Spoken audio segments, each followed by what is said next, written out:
जय श्री राम, जय Shri Mahakal. Bombay stock exchange एक ऐसी कंपनी जो अभी काफ़ी चर्चित है, और क्योंकि एनएससी का जो अनलिस्टेड मार्केट है उसमें एक अलग ही बूम चल रहा है, उसी के ऊपर एक डिटेल वीडियो आपके सामने हम बीएससी की बात कर रहे हैं।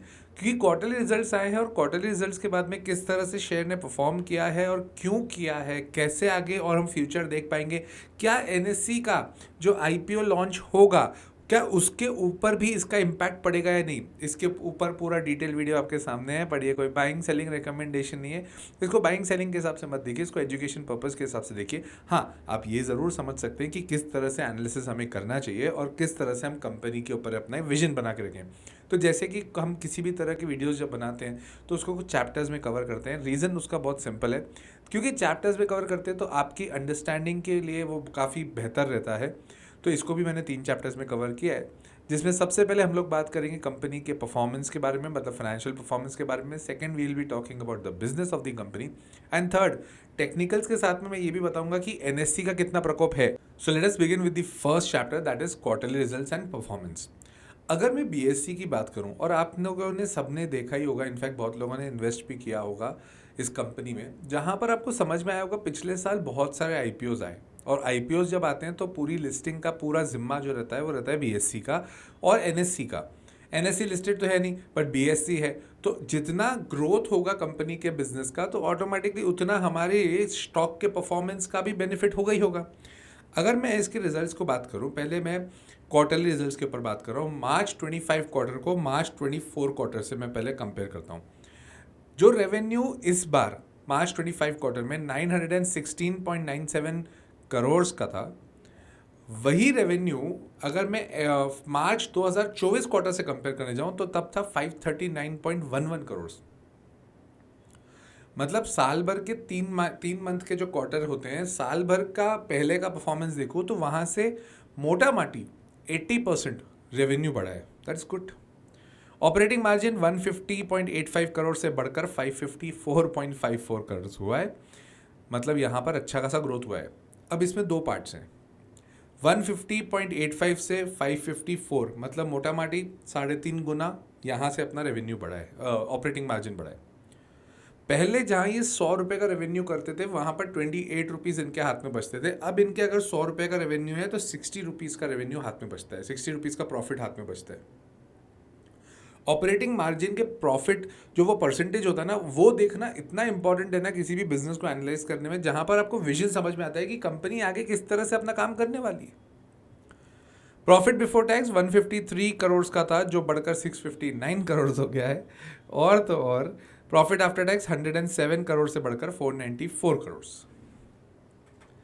ऐसा रिजल्ट आएगा तो और धमाका नहीं मचे तो क्या ही मतलब। तो रिजल्ट्स आर गुड। अब अगर इसको, क्योंकि साल कंप्लीट हो चुका है, तो अपन FY24 को FY25 से भी कंपेयर कर ले ताकि एक क्लैरिटी और बने। जो रेवेन्यू इनका FY24 में 1592 करोड़ का था, वो बढ़कर 3212 करोड़ हुआ है। मोर देन 100% रेवेन्यू बढ़ा है। सेकेंडली, ऑपरेटिंग मार्जिन की अगर मैं बात करूं, जो पहले 39% हुआ करता था वो बढ़कर हो गया 55%। That is great. मतलब पहले FY24 में 100 रुपये पर ये 39 रुपीज़ अपने घर बचाते थे, अब ये 100 रुपये पर 55 रुपीज़ बचाते हैं, which is good, very good. Profit after tax 772 crore से बढ़कर 1322 करोड़ हुआ है। रिजल्ट लाजवाब है, इसमें कोई दो राय है ही नहीं। रिजल्ट्स बहुत अच्छे हैं, कंपनी परफॉर्म अच्छा कर रही है, काम भी अच्छा कर रही है। ब्राइट फ्यूचर है या नहीं वो तुम सोचो, क्योंकि एट द एंड अभी भी यही बोला जाता है कि अगर अमेरिका में टोटल पॉपुलेशन अगर 100 लोगों की है तो उसमें सब बोलते हैं ये लोग कि 5 से 6% लोग इन्वेस्ट करते हैं स्टॉक मार्केट में। इंडिया में अभी भी 1% से नीचे है। अब यार ये डेटा को आप कंज्यूम करने जाओगे तो ऐसे तो बहुत सारा डेटा आप एनालाइज कर लोगे, उसके ऊपर ज़्यादा डिटेल में नहीं जाना। बट हमें ये समझ में आ रहा है कि the youth, the older generation, the mid generation, everyone is very invested in stock market and they are actually, the number is increasing every quarter. हर कोई इसमें इन्वेस्ट करना ज़रूर चाहता है। तो उस हिसाब से मैं देखूँ तो स्कोप भी बढ़िया है, इसमें कोई डाउट नहीं है।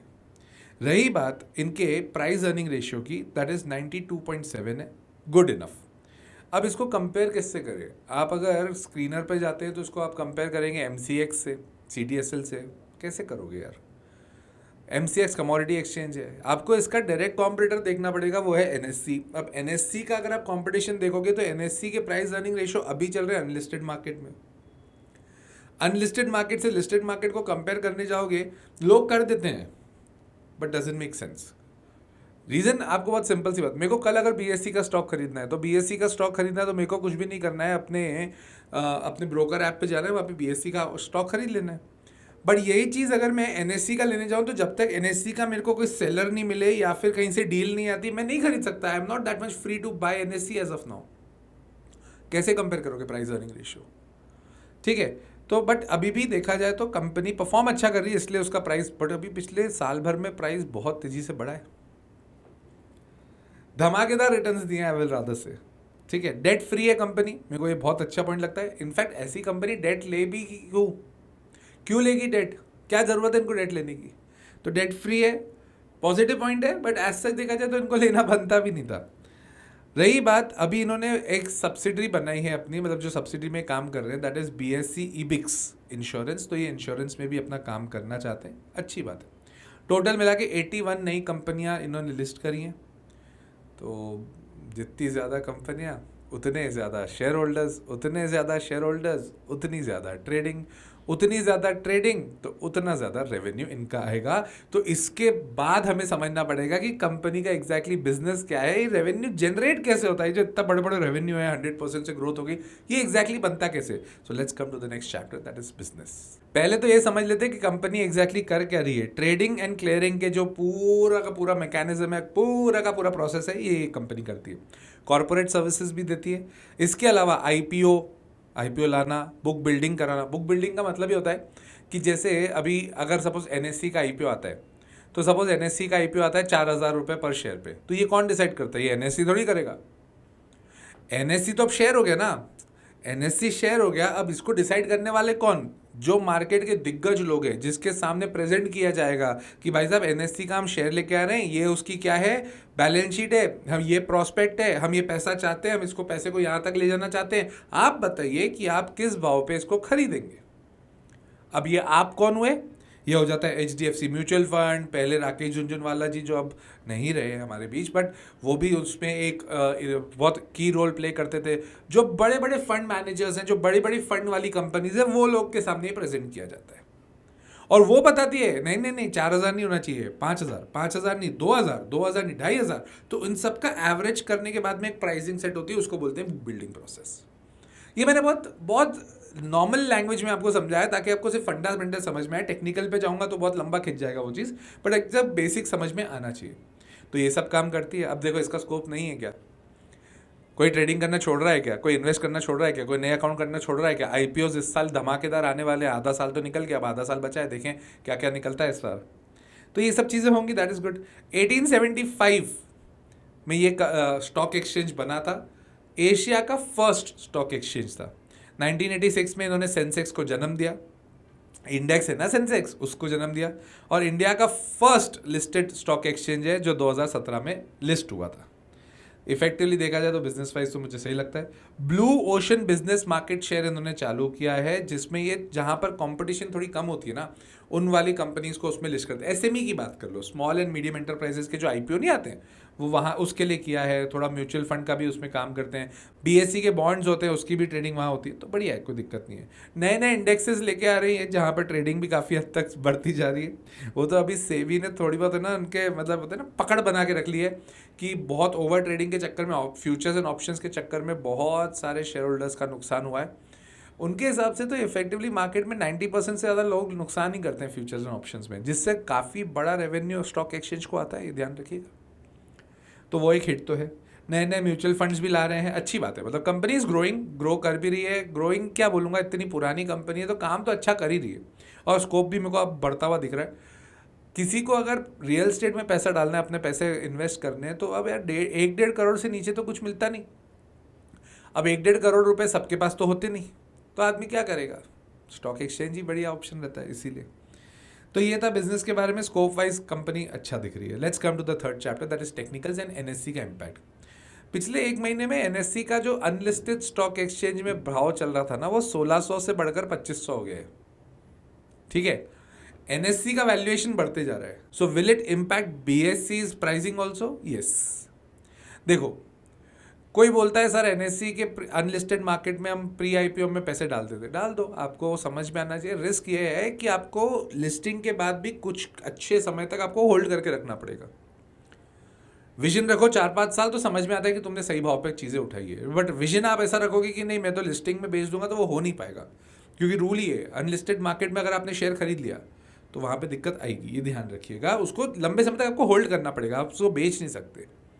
अब एनएससी का आईपीओ का अगर वैल्यूएशन बहुत ज़्यादा ऊपर हो गया तो बीएससी के मजे ही मजे होंगे, क्योंकि अगर ओवर वैल्यू कर दिया आपने एनएससी को तो बीएससी मजे लेगा। रही बात एनएससी का आईपीओ अगर अच्छे भाव पे आ गया तो बीएससी के शेयर प्राइस पे इम्पैक्ट तो आना चाहिए। टेक्निकली अगर मैं बात करूं 3000 के ऊपर जब तक अब यह नहीं जाएगा तब तक नई रैली पे नहीं आएगा, थोड़ा करेक्शन की उम्मीद हो सकती है, इसको ध्यान रखिएगा। और अगर आपको इसी तरह से एनालिसिस सीखना है, आपको चीज़ें समझनी है, तो मेरा खुद का कोर्स है द लॉजिकल इन्वेस्टर, आप उसके लिए मैसेज कर दीजिए। नई बैच मेरी अगले 1.5 महीने के अंदर चालू होने वाली है, एक तो वो कर सकते हैं। और दूसरी चीज़, बहुत इंपॉर्टेंट बात, अभी टैक्स का टाइम आ गया है वापस। 15 सितंबर इंडिविजुअल के जो आप लोगों के रिटर्न्स होते हैं, इनकम टैक्स रिटर्न, वो फाइल करने का समय आ चुका है। तो आपको अगर मुझसे इसके ऊपर 1-to-1 डिस्कशन करना है, 1-to-1 आपको कंसल्टेंसी चाहिए, तो आप कमेंट कर दीजिएगा टैक्स, और मेरी टीम आपको एक कॉन्टैक्ट नंबर भेजेगी, आप उस पर बात करिए। We will definitely have a conversation for sure. और अगर आपको मेरा कंटेंट अच्छा लगता है तो लाइक कर दो यार वीडियो, सब्सक्राइब कर दो चैनल, और शेयर करिएगा अपने दोस्तों के साथ। साथ ही साथ कमेंट करके मुझे ज़रूर बताइए और कौन से कंपनी पर डिटेल वीडियो चाहिए, मैं ज़रूर बनाऊंगा, जैसे ये भी बना रहा हूँ। और एक और बात, बीएससी की जो रैली है वो मुझसे तो मिस हो चुकी है। कई बार हम लोगों से भी चीज़ें मिस होती है, ऐसी बात तो नहीं है, हम लोग खुदा भगवान तो नहीं है, बट ठीक है, ये वाली चीज़ मेरे से मिस हुई है, तो मुझे ऐसा लगता है मेरी ड्यूटी है कि आपको मैं बता भी दूँ। तो मिलते हैं नेक्स्ट वीडियो में, टिल देन जय श्री राम, जय श्री महाकाल।